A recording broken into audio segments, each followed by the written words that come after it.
MZTV. Other people have suggested this, and I didn't really believe it, except now I'm starting to think it might be true.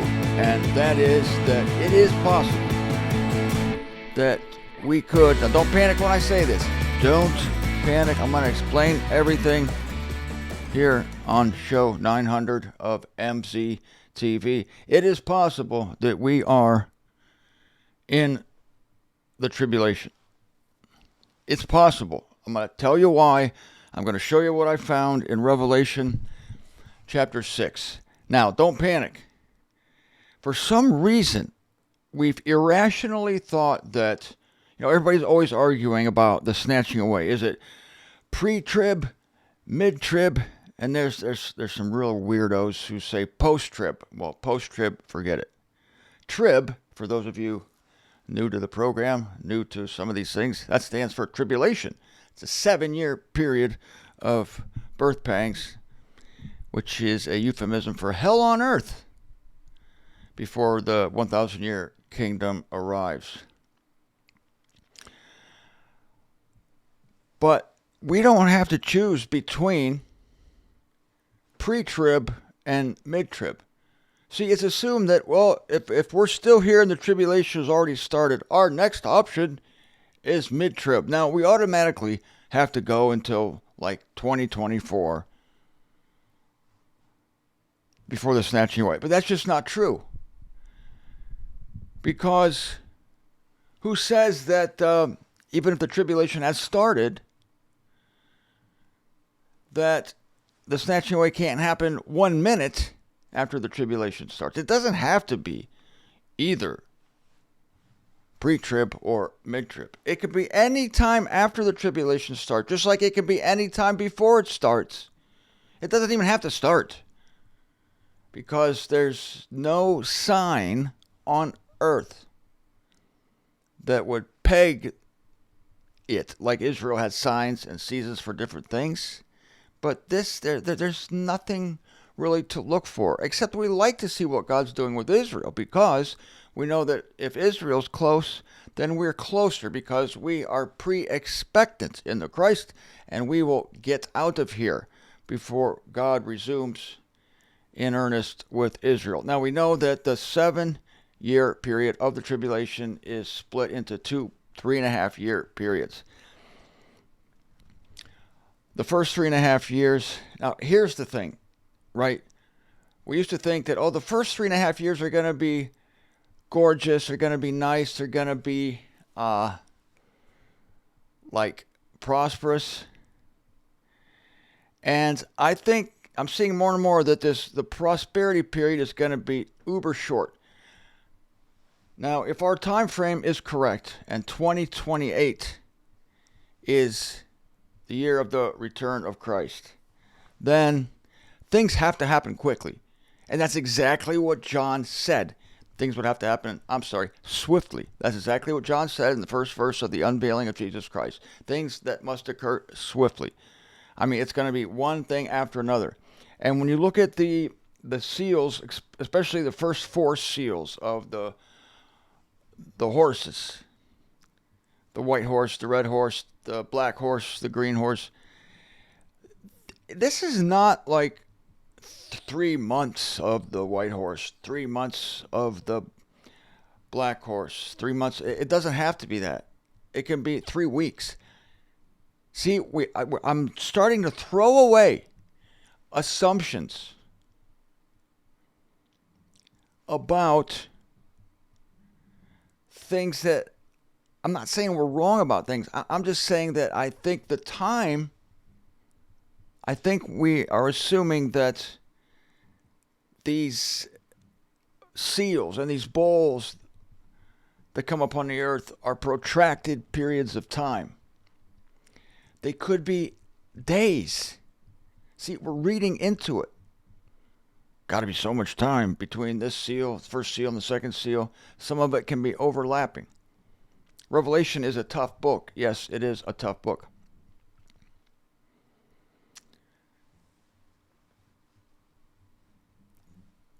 You know how God operates. When things begin, they begin very subtly. The sign that's marked the birth of Christ. The sign in the sky, followed by the three wise guys who came to give gifts to Christ. They just wandered in. They wandered to Jerusalem, asked Herod where their Messiah is going to be born. Herod didn't know, had to look it up. Somebody in the know said, oh, Micah 5:2 says he's going to be born in Bethlehem, and off they went to Bethlehem. Very subtle. Very subtle. In fact, do you realize this? For 30 years, hardly anybody knew that the Messiah was on the earth. Very subtle. Very slow. But the crisis comes. His life was 33 years. The tribulation is only 7 years. And I said it's divided into two parts. The first 3.5 years is pleasant only compared to the last 3.5 years. The first 3.5 years, the earth will be troubled by what we would call natural plagues, natural troubles. But the second 3.5 years, it's no longer natural, it's supernatural. And God is at war with humanity. In the last 3.5 years, we see supernatural things killing a third of the inhabitants of the earth, fouling a third of the earth.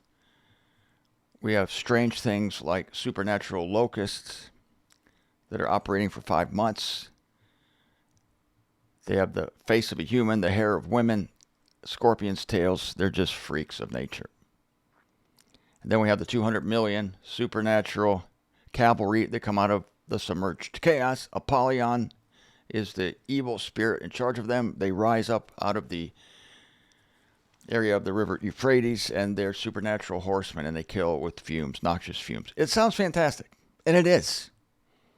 Think Egypt. Think the plagues of Egypt times 1,000. So 3 days ago, I was thinking about the white horse rider. I still believe, because of the timing, because of how compressed the time now is, I still believe that the orange guy, helmet hair, I still think he is the best candidate I can see anywhere for the man of lawlessness, that is the Antichrist, the white horse rider of Revelation chapter 6. I'm going to go through the horsemen here, and I'm going to give you a new perspective on all of it. So I was wondering, now, when the orange man was in charge of this country, and basically in charge of the world, the entire world admired him, except for a prophet is not without honor except in his own country. There was a small group of people, really, a small group of irrational freaks that had a syndrome where they hated the guy. But other than that, the man was internationally lauded. In fact, he's a great friend of Israel. This also tells me that we're on the right track to focus on this man, because he is the greatest friend of Israel on the political scene today. And who knows what he's doing behind the scenes? We don't know. There was a coin minted with the face of the man I've been referring to and the face of Cyrus. It was minted in Jerusalem. I'll put a picture of it here. Do you know how significant this is? Cyrus was the heathen king back in the time of the Babylonian captivity who made it, he was a king, who made it so that Israel, the house of Judah that was taken into Babylonian captivity, that they could return to Jerusalem and rebuild their temple, which was sacked by Nebuchadnezzar, that rude bastard who 70 years earlier had ransacked the temple, taken Shadrach, Meshach, Abednego, and Daniel into captivity, and a bunch of other people. Not just them, a bunch of other people. After 70 years had passed, Cyrus was a heathen king, and he facilitated Israel coming back to the land. So he was more wise than some even of Israel, than many in Israel. Hey, if God can't find certain wise people in Israel, he'll raise somebody up from the nations. And so it's significant that the man to whom I have been referring was cast on a coin next to Cyrus. What's the parallels? A heathen king helping Israel. That's it. A heathen king helping Israel. BC. A heathen king helping Israel. AD. Interesting. It seems to me Israel is the focal point of these times. So I was thinking, all right, the man has already ruled. He's already conquered. There are three things the white horse rider's going to do. Conquer. He has a bow. He has a wreath. The horse is white. But there's another white horse coming later in the book of Revelation, which is the true Christ. This white horse rider is the Antichrist. It's the one coming instead of Christ. And he is prophesied here to be victorious in battle. And we know that that man wiped out our enemies in the Middle East. Wiped them out. We also know that since that time, they've come back. The man to whom I've been referring brought prosperity to my country, the United States, in an unprecedented way. Best economy ever. And the rest of the world ate the fruit of that. Since then, with the current administration headed by the exhumed body, we are in terrible financial straits. When the man to whom I've been referring was running the country and basically the world, I'm sorry, there was peace on the earth. Since then, with the exhumed body, as you know, we are on the brink of war. I can go on and on. The exhumed body has taken away every good thing that the man to whom I've been referring, helmet hair, the orange dude, built. But it is my humble opinion, ladies and gentlemen, that the orange man will be back, just like Arnold Schwarzenegger. But when I thought of the horsemen of Revelation, particularly the white horse rider, the white horse rider precedes all these other troubles. So the white horse rider comes on the scene, and I believe he has already been on the scene, not officially announced or shown to be the Antichrist yet, but in development. When he first comes on the scene, good things happen, and then we have a series of bad things. And I was wondering, are the series of bad things now happening horse number 2, 3, and 4? Huh? Horse number 2, 3, and 4. Red, black, and green. I thought to myself, quite possible. But then I said to myself, if that's the case, then it's quite possible we're in the tribulation. And then I thought, well, God does start things subtly. Big things happen in a small, silent way. The Messiah was born in a barn in Bethlehem. Talk about subtle. Talk about quiet, non-wave-making way. But if I think that that man to whom I've been referring is returning, which I do, I didn't see how that was possible. I started to rethink it. Like maybe this is not the guy, because there's the white horse, then he goes away, then there's the red horse, that goes away. Then there's the black, then there's the green.